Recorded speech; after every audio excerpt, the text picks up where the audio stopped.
ഇന്ന് മകരവിളക്ക് തീർത്ഥാടന ലക്ഷങ്ങൾക്ക് ദർശന പുണ്യം പകരാൻ ഇന്നത്തെ സന്ധ്യയിൽ ശബരിമലയുടെ കിഴക്കൻ ചക്രവാളത്തിൽ മകരജ്യോതി ഉദിച്ചുയരും.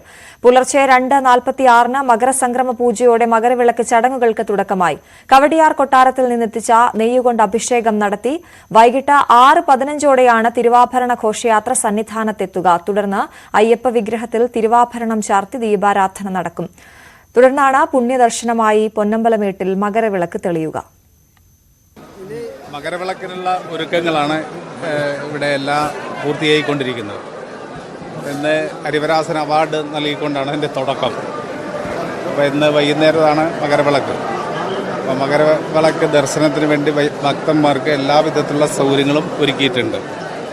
പൊതുവേ നമുക്ക് വരുന്ന ഭക്തർക്കെല്ലാം നല്ലപോലെ വിളക്ക് കാണാനുള്ള ഒരു സൗകര്യമാണ് ഉണ്ടാക്കുന്നത്. വലിയ രീതിയിലുള്ള തിരക്കുറി തിരക്ക് നമ്മൾ നിയന്ത്രിച്ചുകൊണ്ടിരിക്കുകയല്ലേ. പൊതുവേ ഭക്തർ തന്നെ സ്വയം നിയന്ത്രിക്കാൻ തയ്യാറായിട്ടുണ്ട് എന്നുള്ളതാണ് എൻ്റെ പ്രത്യേകത. അപ്പം അതുകൊണ്ട് തന്നെ നമ്മുടെ മകരവിളക്ക് ഏറ്റവും ഭംഗിയായിട്ട് തന്നെ നമുക്ക് പൂർത്തീകരിക്കാൻ വേണ്ടി മകരവിളക്കും അതുപോലെ അതിൻ്റെ മകര വിളക്ക് കാല നമുക്ക് ഏറ്റവും ഭംഗിയായിട്ട് നിർവഹിക്കാൻ വേണ്ടി കഴിയും. മണ്ഡലകാലത്ത് കുറച്ചൊരു തിരക്ക് കൂടുതൽ വന്നിട്ടുണ്ടായിരുന്നു. അത് നിയന്ത്രിക്കാൻ വേണ്ടിയുള്ള നടപടികൾ സ്വീകരിച്ചതിൻ്റെ ഫലമായിട്ട് വലിയ രീതിയിലുള്ള മാറ്റം ഇപ്പോൾ ദൃശ്യമാണ്. കുറേ കൂടി സൗകര്യങ്ങൾ ഒരുക്കാൻ വേണ്ടി നമുക്ക് കഴിഞ്ഞിട്ടുണ്ട്. എല്ലാ അർത്ഥത്തിലും നമുക്ക് സമവാക്യ കാര്യങ്ങൾ നിർവഹിക്കാൻ വേണ്ടി കഴിഞ്ഞിട്ടുണ്ട്. ഇനി എന്തെങ്കിലും പോരായ്മകളുണ്ടെങ്കിൽ അതും കൂടി പരിഹരിക്കാൻ വേണ്ടിയുള്ള ഇടപെടലാണ് ഇപ്പോൾ നടത്തിക്കൊണ്ടിരിക്കുന്നത്.